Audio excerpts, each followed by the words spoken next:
Dear students of class 10th, today's topic is nutrition in amoeba. Amoeba कैसे nutrition करता है। पहले हम अमीबा के मुतालिक कुछ जानकारी हासिल करेंगे, मैं आपको दे दूंगा। Amoeba is a unicellular organism. It is a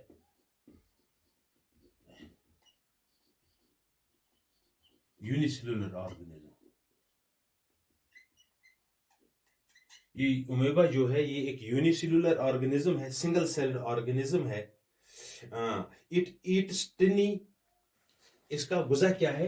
it eats टिनी microscopic plants and animals. Tiny microscopic plants and animals as food which floats in water. As food which floats in water. Which floats in water. The mode of nutrition in amoeba is the mode of nutrition is holozoic. ये holozoic mode of nutrition करता है। तो ये जो amoeba है, the process of obtaining food, ये process जो food obtain करने के लिए जो प्रोसेस करता है, the process of obtaining food is called the process of obtaining food is called phagocytosis. Phagocytosis. Phagocytosis means cell feeding. Cell feeding. Cell feeding कहते हैं phagocytosis. तो ये phagocytosis करता है, cell feeding करता है. The various steps involved in the nutrition, the various steps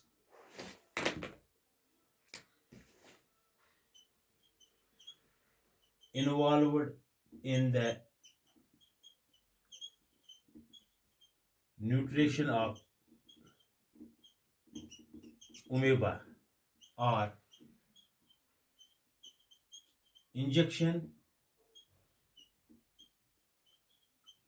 digestion, absorption, injection, digestion, absorption, assimilation and egestion. तो ये थोड़ी बहुत जानकारी है अमीबा की। अमीबा इज ए यूनिसेलुलर, ये unicellular organism, single celled organism है। It eats tiny microscopic plants and animals. ये जो गुज़ा खाता है माइक्रोस्कोपिक प्लांट्स और एनिमल्स, इसका गुज़ा है। एज फूड ये इस्तेमाल करते हैं। विच फ्लोट इन वाटर, जो पानी में होते हैं, क्योंकि ये अमीबा जो है ये भी पानी में ही होता है।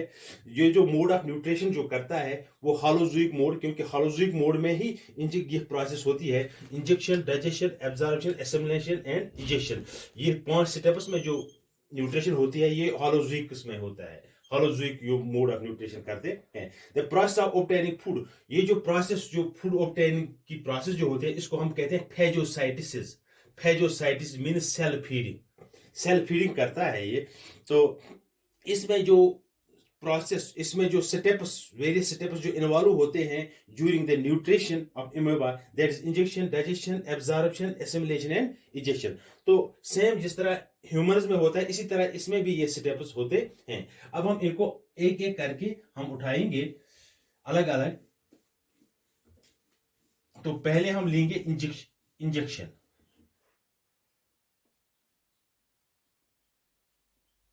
Injection means intake of food. जिस तरह ह्यूमंस में intake of food, we take food through mouth, हम मुंह के जरिए गुज़ा अंदर लेते हैं। लेकिन in amoeba there is no mouth, इनके पास माउथ नहीं होता है। ये अमीबा जो होता है, इट डेवलप्स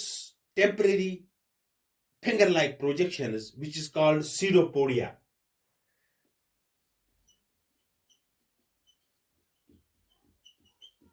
सीडोपोडिया, ये सीडोपोडियाज डेवलप करता है, उन्हीं सीडोपोडियाज के जरिए ये फूड इंजेक्ट करता है. फॉर एग्जाम्पल इस तरह मैं आपको इसकी एक डायग्राम बनाऊंगा. फॉर एग्जाम्पल ये है, इसने यहां एक इस तरह, तो अगर इसको इस साइड में फूड वैक्यूल आया, ये फूड वैक्यूल, तो ये जो है ये है इमोबा, ये इमोबा इस साइड में इसको फूड वैक्यूल, इसने ये finger like these are pseudopodia, तो इसने इस फूड वैक्यूल के इर्द गिर्द, इसके पास मुंह नहीं होता है, ये इस फूड वैक्यूल के इर्द गिर्द सीडोपोडिया डेवलप करता है और इसको अंदर ले लेता है.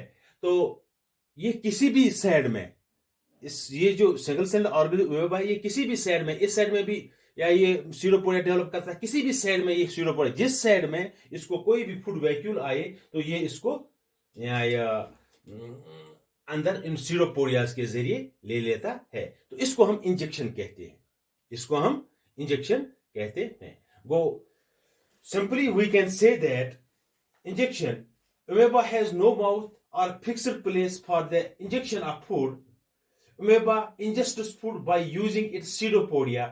When a food particle comes near amoeba, the amoeba ingests the food particle by forming temporary finger-like projections called pseudopodia. तो ये pseudopodia डेवलप करके इस फूड वैक्यूल को अंदर ले सकता है. इसको हम इंजेक्शन कहते हैं, इंजेक्शन इन इमोबा. तो दूसरा स्टेप जो होता है फिर डाइजेशन. जब इसने ये अंदर लिया, तो जब इसने अंदर लिया तब जाके ये, जब अंदर लिया तो उसके बाद जाके ये फूड वैक्यूल अंदर चला जाता है, ये फूड वैक्यूल अंदर चला जाता है. इस तरह ये फूड वैक्यूल अंदर चला जाता है. तो इसको कहते हैं एंजाइम एंट्रिंग फूड वैक्यूल. ये जो है ये इस यहां जो था ये फूड वैक्यूल था, ये फूड वैक्यूल जब इसके जिस्म के अंदर चला गया, दिस इमोबा,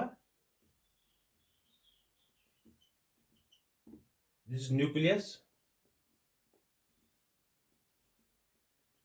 तो इसके बाद जब ये अंदर चला गया तो इसने ये फॉल्स या ये फिंगर लाइक प्रोजेक्शन ये खत्म कर दिए, तो ये फूड वैक्यूल अंदर चला गया. तो इस फूड वैक्यूल में क्या होता है, तो इस यहां फिर दूसरा स्टेप शुरू होता है. Number second, that is digestion.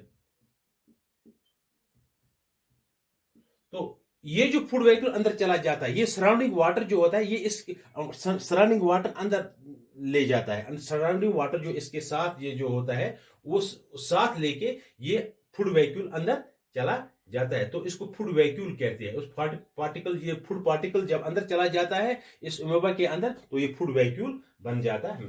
तो जब ये फूड वैक्यूल जब अंदर चला जाता है, this food vacuole is starting digestion. तो इस फूड वैक्यूल को डाइजेशन होना शुरू, इसी फूड वैक्यूल के अंदर इसको डाइजेशन होना शुरू हो जाता है. तो क्या होता है, ये जो वाल्व्स होते हैं इस अमीबा के, इन वाल्व्स से एंजाइम्स निकलते हैं, वो इस फूड वैक्यूल के अंदर चले जाते हैं, इस फूड वैक्यूल के अंदर चले जाते हैं. The enzymes entering the food vacuole, enzymes entering the food vacuole. ये जो है एंजाइम्स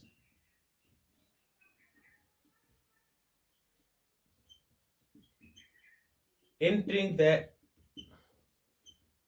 फूड वैक्यूल.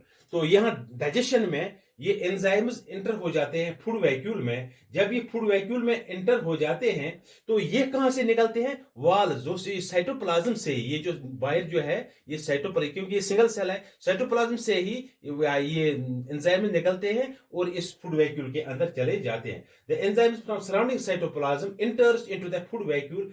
तो ये जब एंटर हो जाते हैं, they break down the food, जो इस फूड वैक्यूल में, they break down the food into simple soluble. Break, यहां क्या होता है, breaking down of food, breaking down of food into simple and soluble simple and soluble molecules. Simple and soluble by chemical reaction. By chemical. तो ये process होती है जब ये साइटोप्लाज्म, सराउंडिंग साइटोप्लाज्म से एंजाइम्स इस फूड वैक्यूल के अंदर चले जाते हैं। इन एंजाइम्स से क्या होता है, ब्रेकिंग डाउन ऑफ फूड होता है। जो इस फूड वैक्यूल में फूड होता है वो ब्रेक डाउन होता है, सिंपल एंड सॉल्युबल मॉलिक्यूल्स में वो ब्रेक डाउन होता है। तो उसके बाद क्या होता है, अब इसमें ये जो breaking down of food into simple and soluble molecules में इस फूड वैक्यूल में ये हो गया, तो ये डाइजेशन इसकी हो गई। तो उसके बाद क्या होता है, तीसरा स्टेप एब्जॉर्प्शन। एब्जॉर्प्शन होती है। हाँ, तो यहां मैं इसको थोड़ी डायग्राम के हिसाब से बनाऊंगा। तो क्या होता है, जब यहां ये हो गया तो इस फूड वैक्यूल को क्या होता है, यहां इसके एंजाइम इसके अंदर चले गए। यहां इसमें जो सॉल्युबल, सिंपल एंड सॉल्युबल या फूड जो होता है वो बाहर आता है फिर साइटोप्लाज्म में, क्योंकि ये डाइजेस्ट हो गया है। तो डाइजेस्ट होने के साथ साथ इसमें से ये सॉल्युबल फूड बाहर की तरफ जाता है, इस तरह बाहर की तरफ चला जाता है। पूरे सेट में डाइजेस्टेड फूड डिफ्यूज आउट, ये डिफ्यूज हो जाता है। Digested food diffuse out, digested food diffuse out. तो ये डाइजेशन जब इसमें complete simple and soluble molecule जब इसमें बन जाते हैं तो वो डाइजेस्टेड फूड बाहर साइटोप्लाज्म में चला जाता है। तो ये प्रोसेस होती है। तो इसके बाद तीसरा स्टेप जो होता है ये एब्जॉर्प्शन। बाद में जब ये सॉल्युबल फूड बाहर निकल आता है तो ये साइटोप्लाज्म इसको एब्जॉर्ब कर लेता है। एब्जॉर्प्शन होती है। Digested food present in the food vacuole of amoeba absorbs directly into the cell. ये directly into the digested food is directly absorbed by the cytoplasm of the cell। तो इस cell का cytoplasm जब ये बाहर निकलता है ये डाइजेस्टेड फूड, तो साइटोप्लाज्म ऑफ द सेल इसको डायरेक्टली एब्जॉर्ब कर लेता है। तो ये डायरेक्टली इसमें एब्जॉर्ब हो जाता है। तो डिफ्यूज हो जाता है by cell by diffusion, cell by diffusion. Digested food is directly absorbed by the cytoplasm of the cell by diffusion। Diffusion process के जरिए ये इसमें एब्जॉर्ब हो जाता है। तो इसमें इसको, क्योंकि ये सिंगल सेल है, इसमें जिस तरह ह्यूमन्स में ये फूड जो एब्जॉर्ब होता है इसको ट्रांसपोर्ट किया जाता है with the help of blood to all parts of the body. तो ये जो इन अमीबा, इसमें ब्लड की जरूरत नहीं है क्योंकि ये सिंगल सेल है। इसमें ब्लड स्ट्रीम की जरूरत नहीं है जो इसको डाइजेस्टेड फूड को ट्रांसपोर्ट करे। इसमें ट्रांसपोर्टेशन की जरूरत नहीं है क्योंकि ये यहां से इस फूड वैक्यूल से निकलकर सीधा साइटोप्लाज्म में डिफ्यूज हो जाता है। इसको कहीं ट्रांसपोर्ट होने की जरूरत नहीं है। तो इसके बाद तीसरा स्टेप जो होता है, तीसरा ये एब्जॉर्प्शन हुई। एब्जॉर्प्शन के बाद जो स्टेप है दैट इज एसिमिलेशन।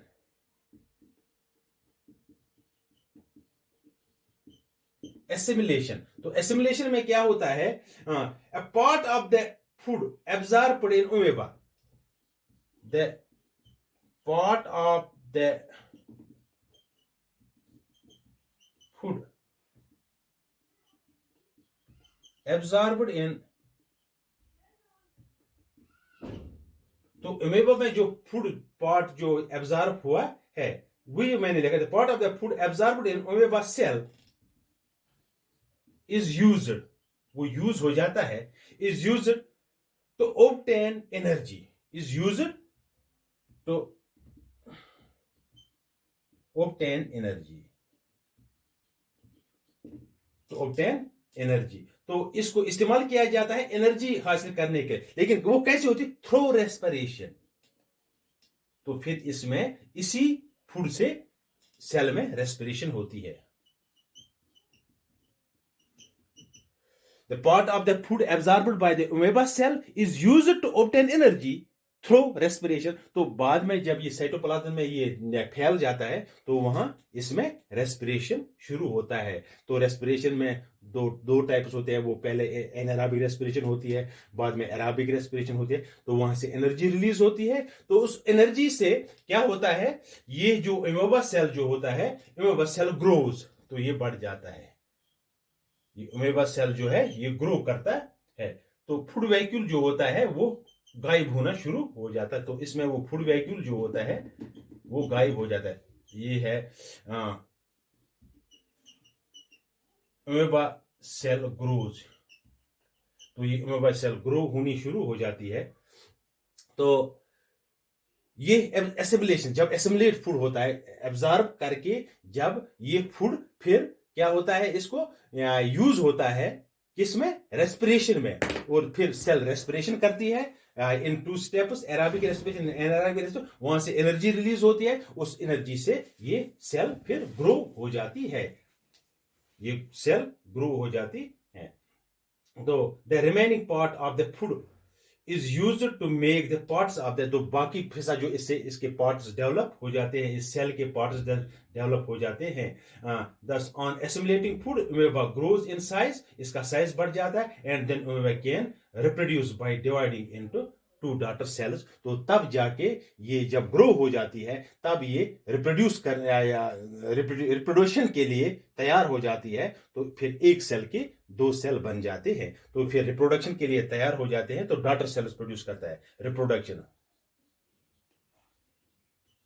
रिप्रोडक्शन के लिए तैयार हो जाए। फिर 2 डॉटर सेल्स डेवलप होते हैं। 2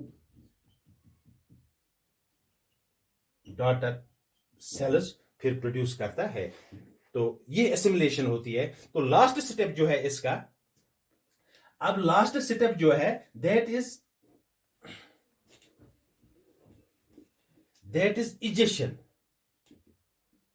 EGESTION, egestion. What is egestion? Egestion means throwing out of undigested food. तो अब ये कैसे क्या करता है, क्योंकि इसके पास कोई पर्टिकुलर प्लेस नहीं है। जिस तरह इसके लिए पर्टिकुलर प्लेस नहीं था गुजा खाने के लिए, ये सीडोपोडिया डेवलप करके फूड वैक्यूल को अंदर लेता है। तो इसी तरह इसको या ये वेस्ट बाहर छोड़ने के लिए भी कोई पर्टिकुलर जगह नहीं है। तो क्या करता है, जो इसमें फूड वैक्यूल जो उसमें डाइजेशन हुई, फिर एब्जॉर्प्शन हुई, जो बाकी रह गया अनडाइजेस्टेड पार्ट जो उसका फूड वैक्यूल का होता है, वो फूड वैक्यूल गायब हो जाता है। तो क्या करता है ये, तो ये किसी जगह अपना वॉल रैप्चर करता है।